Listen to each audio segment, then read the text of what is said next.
Apakah PFO jantung bisa disembuhkan total? Yuk simak pengalaman Ibu Putih Adra saat mengalami PFO jantung yang ditangani oleh Dr. Firiskita Dewi, spesialis jantung dan pembuluh darah. Dengan Ibu Putih Adra, usia saya 39 tahun. 3 bulan yang lalu itu tiba-tiba seperti kena stroke ya.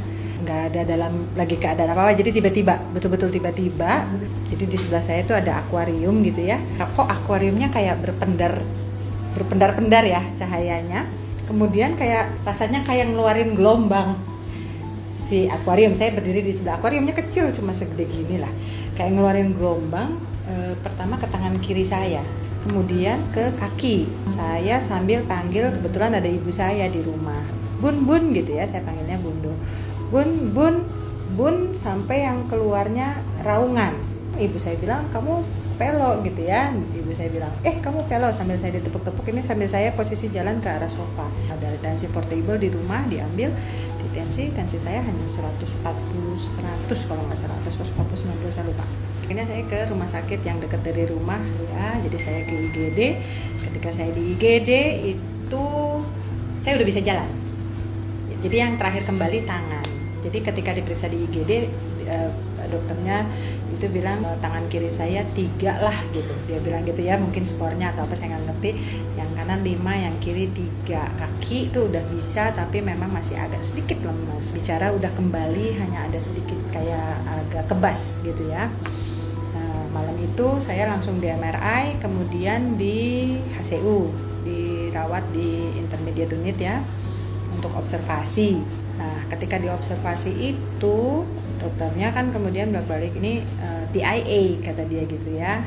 Saya dirujuk untuk dilakukan TEE. Maka tapi di sana nggak ada, saya dirujuk ke sini gitu, ke Pertamina.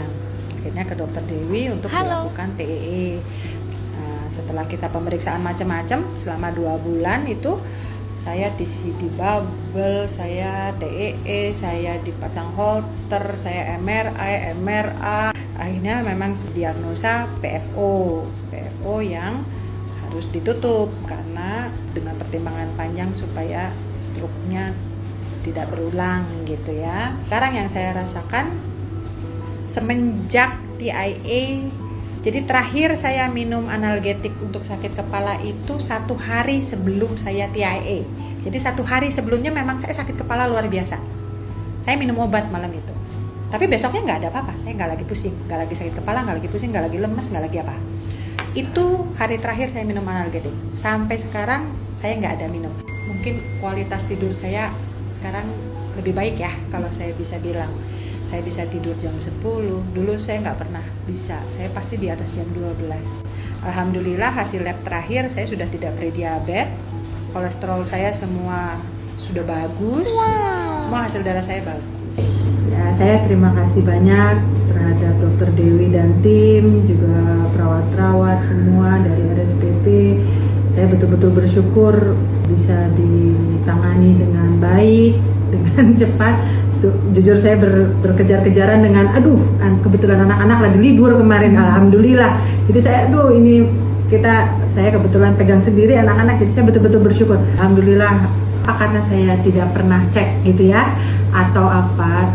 Ini pemeriksaan yang nggak masuk di MCU gitu loh. Kita alhamdulillah dikasih jalan umur sekian, jadi masih bisa untuk recovery, kita masih punya semangat untuk ini gitu ya. Jadi lebih aware bahwa kita nggak boleh underestimate simptom-simptom kita gitu. Jadi terima kasih banyak Dr. Dewi juga RSPP. Saya alhamdulillah semua tertangani dengan baik, insya Allah.